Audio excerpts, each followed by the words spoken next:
Hello, ladies and gentlemen. Welcome back to another episode here on European Confessions. The following story that you're going to be listening to, it comes from a translation of a message that I received, and the translation of that message, it reads like this. Hello, Brother Nash, how are you? Can you please post my own story as anonymous? It started when we got hijacked and we were shot at by these other boys that were from Zim. And then my husband, he said that he wanted to fix those boys that were from his country because my husband, he is also from Zim. And my husband, he became so obsessed with spiritual revenge such that we ended up being ritualist. And two of my kids right now, they are under the ground. They have since passed away.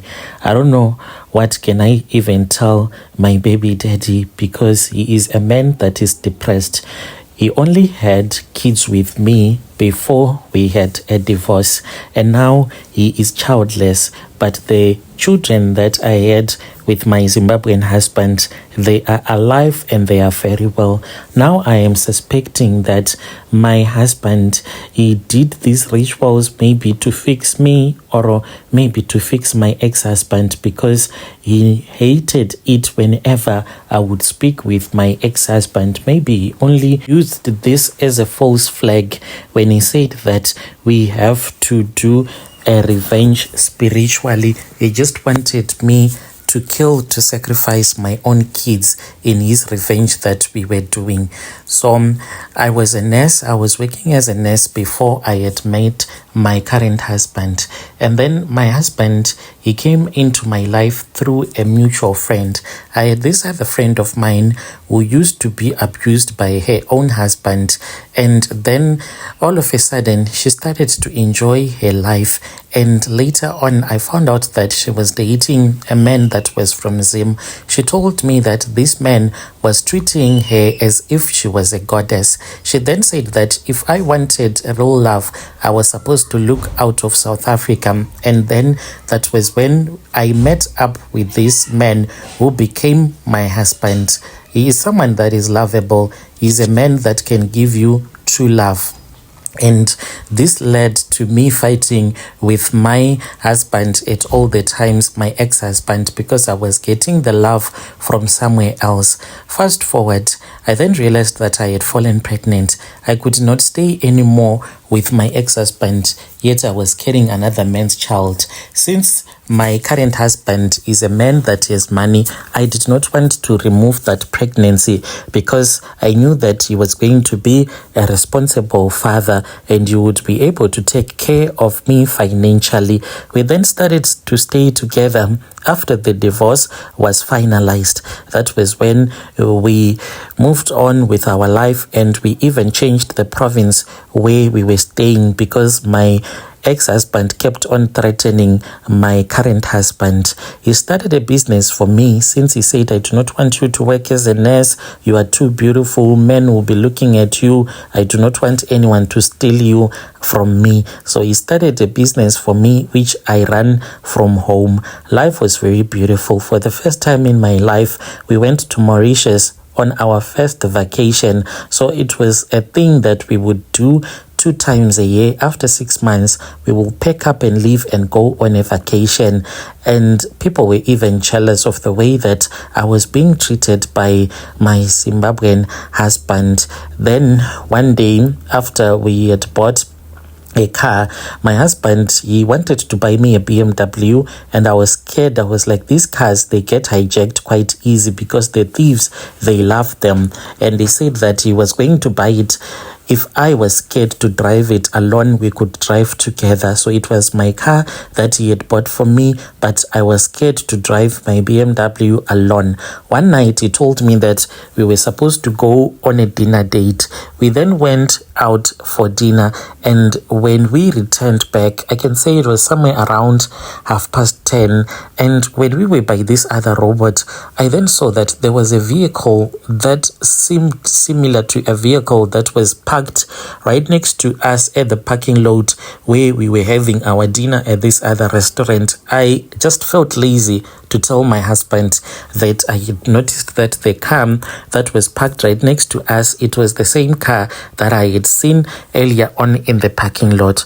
We drove, we were having nice fun, like it was a romantic dinner, and I was expecting things to even heat up later on in the bedroom, because he had said that we will sip into the bathtub just to relax and just to enjoy ourselves. So the moment that we pulled into our driveway, and then that was when we saw that we had been blocked from the back, and then there were 2 gunshots, and there were guys that pulled out. My husband, he was shot on the leg. I'm grateful that he did not die. And those guys, they pulled us out of our car, and our car vanished just like that. We tried everything. They tried to track the car. They only got the tracker close to Beitbridge, but before you have crossed into Zim, that is where they found that tracker, which meant that the car was already gone, because they had dumped that tracker thing in the bushes. And my husband, he said that these people, they are from Zim, but when they were robbing us, they were speaking in Setswana. So I thought that they were people from South Africa, but where they found the tracker, he said that these people, they are from my country. And my husband, he became obsessed. He started to speak about his relatives in their family group. They started talking. Almost each and every of his relative in his country was going to different traditional healers. Like, it started to get so scary, because in the house, there was one night when we were sleeping, we had something that was moving in the ceiling. My husband then told me not to be afraid, for there was one of his sister who had gone to a traditional healer. He went to that traditional healer, and he was told that your brother is supposed to do ABC, and this Tokoloshi of mine is going to locate his house. It will stay in his house. Then it will start to hunt those people down. They are going to start running mad.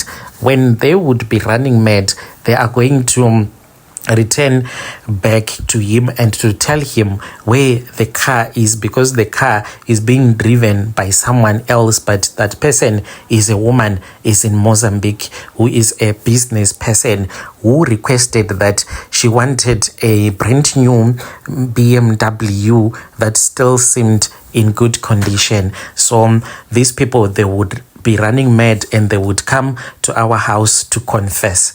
My husband kept on doing those rituals. It was really scary, because I could feel that my house, it was now like an altar of demons. Those things, the charms, they did not work. And then we went to Mozambique. It was me and my husband. He was pulling me along wherever you would go to. He would say, let us go together. When we went to Mozambique, we were given a basket that was full of charms. There were roots of different trees, and there were some other type of plants that looks like onions, and you bath with them, and they are so itchy. You bath with them to chase away bad luck, to invite good luck. So my husband and I, we returned back. We started to use all the charms in that basket. Then one morning, I woke up and I saw that on the tiles there was blood. I then called my husband and I showed him the blood. It seemed as if it was flowing from underneath the bed. We looked down and we saw that underneath the bed there was a chicken that was there. This chicken, it had been cut. It was still alive, but it was weak, and who had brought that chicken into our bedroom, we did not even know. And my husband, he called that traditional healer. He would speak with him. That man, he understands Isishona, and I don't understand a lot of words, so they would communicate. He would only tell me whatever that the healer would have told him. So I would agree in each and everything that he would say. I'll say, okay, it's fine, we can do it. I was then told that I was supposed to buy clothes, and these clothes I was supposed to make my children to wear them and to send my kids to their biological father. And I did so without even asking, where does my ex-husband fit in? Where does his children fit in? I just went and I bought nice clothes for my kids. We then drove back to the province where I was born. We went to the place where my husband is staying with his new wife. When we got there, I was like, the kids, they have been asking to see you. And he was even surprised because we used to fight a lot. And then I left the kids with him. I went and I visited my relatives. I was with my husband. By that time, we stayed in our village. Then we returned back to the province where we are staying. When we slept the first night, the second night, I had a dream. I was with my ex-husband. We were digging up two graves that were right next to each other. So I wondered and I said, these graves that we are digging, who are they for? And then my ex-husband, he said, one for name hidden, one for name hidden. These are the names of my kids. Please do not share them with anyone. And I was shocked and I woke up and I found my current husband. He was sitting on the edge of the bed and he was holding that basket. I said, I had a weird dream. What are you doing there? Then told me that he was about to catch the thieves. And I looked at his hands and I saw that his hands, they were covered in blood. And I said, where did you get that blood from? He refused to answer me. Early in the morning, I received a phone call from my ex-husband girlfriend. She was crying and I said, what is wrong? She then told me that the kids had been playing and they were hit by a taxi, and that taxi driver, he was in the hands of the community now. They were busy dealing with him. And I asked, where were my kids? And she said they are at the hospital. She was scared to tell me that the kids, they died, because what happened was that this taxi guy, he came and he parked his taxi right next door to where my husband is staying. So the kids, they started to play, chasing each other, and my kids, they were underneath the taxi. He just got into the vehicle. He drove on top of my kids. He realized that only after he had driven his taxi. And my kids, they suffered. One, his head was broken, and the other one, the wheel of the taxi went over his chest. He could not survive such an impact. So when they told me that the kids are in the hospital, we rushed back to the province where I come from. And when we got there, since I was told that my kids, they were in the hospital, I still had some hopes that I would find my kids alive and well. But my husband, he was so cruel with me that we drove all the way without him telling me. He told me that the kids were going to be okay, but he knew very well that the kids had already passed away. When we went to the hospital, then that was when I was given some counseling with this other nurse. She took me to this other private room and she started to talk with me, and another doctor came, and I knew that it was a disaster. They can never be that nice with you if there is no problem at all. A nurse and a doctor trying to tell you that everything is going to be okay. What was wrong? Why were they telling me that there was something that had happened, but everything was going to be okay? I was not supposed to be worried. And the doctor then told me that unfortunately my kids, they had passed away. When I heard that, I felt like there was someone that had came with a brick and had hit me with that brick on my chest. I started to cry. I cried so hard. I did not know that us as human beings, there is a level of pain that you can take. And when you have too much trauma, you can just collapse. I collapsed and I fell into a coma. I ended up staying at that hospital for a month. I would wake up and I would mention the name of my kids. Then I would return back and I would wake up again until I was okay. I returned back to the province where I am staying with my husband. He then told me that there was some money that he wanted to show me. We went into the bedroom and then he took some powdered tobacco and he rubbed it on my forehead, and then he showed me a bag that was full of cash. He then told me that this was the money that we had gotten from Mozambique, from that traditional healer, and for this money to be activated in this world, we needed blood, and the blood of my kids was what had activated that money. To this very day, I can't forgive myself. As for him, I know that he's a man that can do anything for money. And as for me, I blame myself that another man will sacrifice my kids that I had with another man. And I feel so sorry for my ex-husband because he does not know. He does not have kids now.